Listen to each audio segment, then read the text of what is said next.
What's up, guys? So today we are going into Fate Apocrypha. This is a new addition to the series of Fate. Fate has 3 series so far, or 3 different seasons so far. This is the 3rd one, and each season is different from the one before it. So they're all very dramatically different in style and very dramatically different in story. But this season is a special season to me because it housed some of my favorite heroes from the grave that were back in action and whooping ass. So today we're going into the top 5 fights from Fate Apocrypha, and I probably butchered that name, just so you know.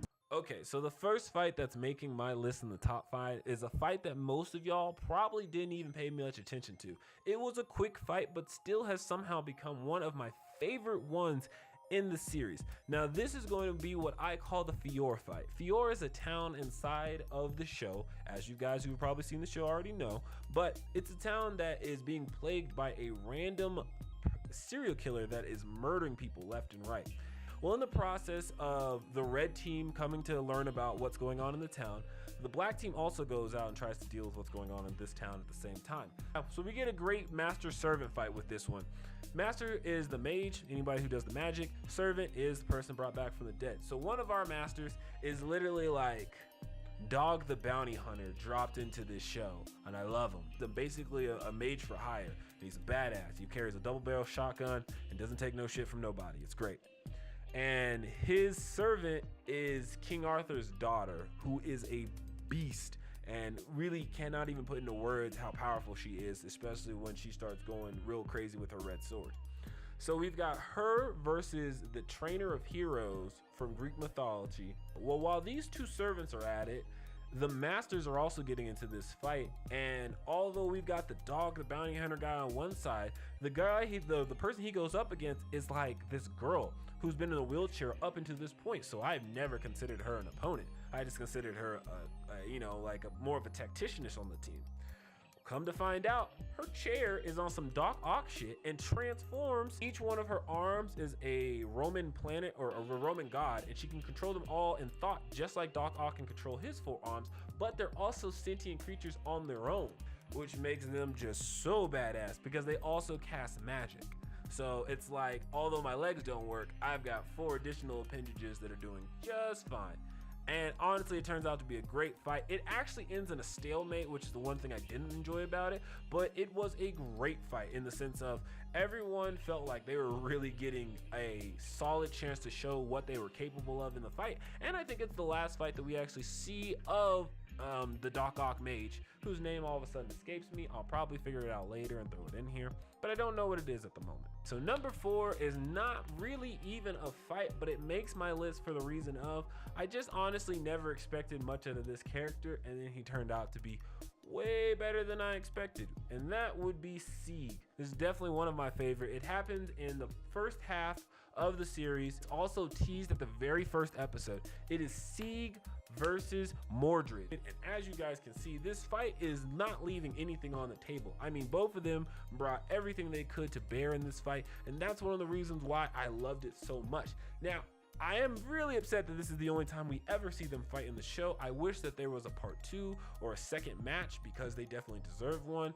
I'm just mad that this fight specifically didn't get more of a fleshed out phase because it seems so critical at the beginning of the show, and then towards the end of the show, we never ever hear about it again. Now number 3 is just a personal favorite, like all of these are to me, but number 3, my favorite fight had to be Frankenstein versus Shiro, because Shiro is a shit talker. My god, I thought this dude was something else the entire time. I really thought that for the whole first half of the show that he wasn't even who he ends up being. I just thought he was just a normal ass servant. Then he turns out to be much more than a servant, and I'm like, man, you a real one, bro. See, I knew something was up when he started to hold his own in this fight, and that's how I started to know something wasn't right about him. Frankenstein doesn't look the way that you expect Frankenstein to look, but he fights the way that you expect a Frankenstein to fight.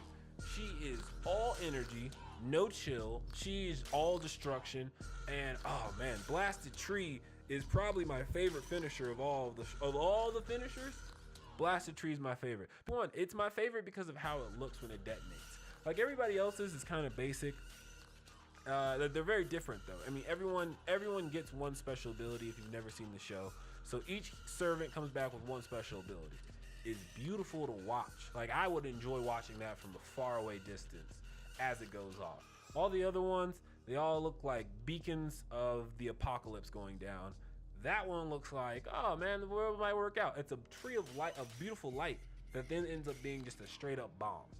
Love that. So my number 2 fight is Achilles versus his mentor, Chiron. Those two have one of the most beautiful hand-to-hand combat fight sequences in anime ever.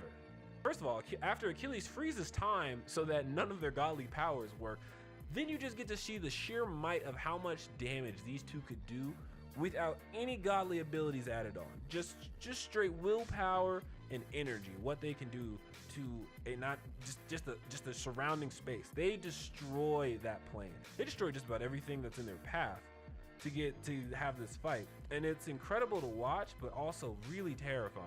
I was watching the fight thinking like, holy shit, this is like a real boxing match that I would love to see in person. This is crazy.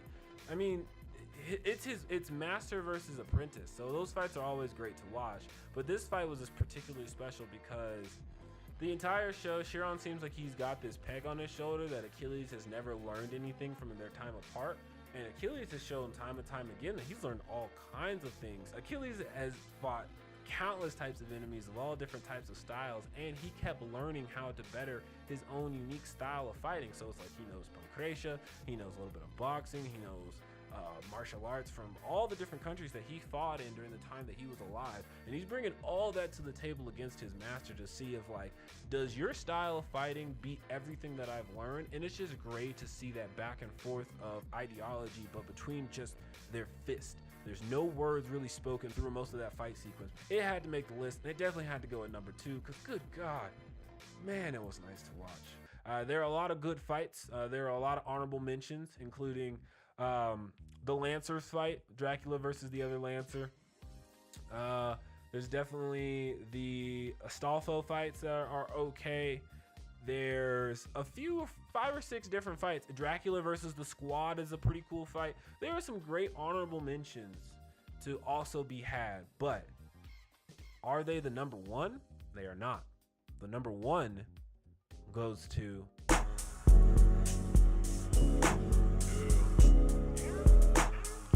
DJ Dude, chop me screw. 16 switches, still smoking strong. Them bitches got the Chevy sitting looking like something wrong with it. 16 switches, still smoking strong.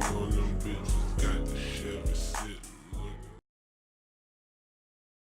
Alright, y'all, and the number 1 fight sequence by far, in my opinion, of Fate Apocrypha is Sieg versus Kotomine.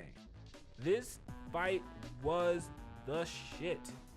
It is not very long, it's less than 5 minutes, but it brings to the table everything that Sieg has learned and experienced over the course of 50 episodes very quickly. And he has learned a lot. And the sequence itself is so well shot and beautiful that I really just could not stop looking away from it. It kind of reminded me of like the last fight of One Punch Man season 1. They keep the camera angles very close. Everything is very personal between this fight. You can tell all the energy, all the emotions that each character is bringing to the table. Their motivations can be felt. It just is a very heartfelt fight. And just, I enjoyed watching it to the point where I have probably watched it every day, at least once a day since I've seen it. For Fate, this is one of the best Fate moments by far, and it's the best moment in the show by far. The number 1 goes to Sieg versus Kotomine.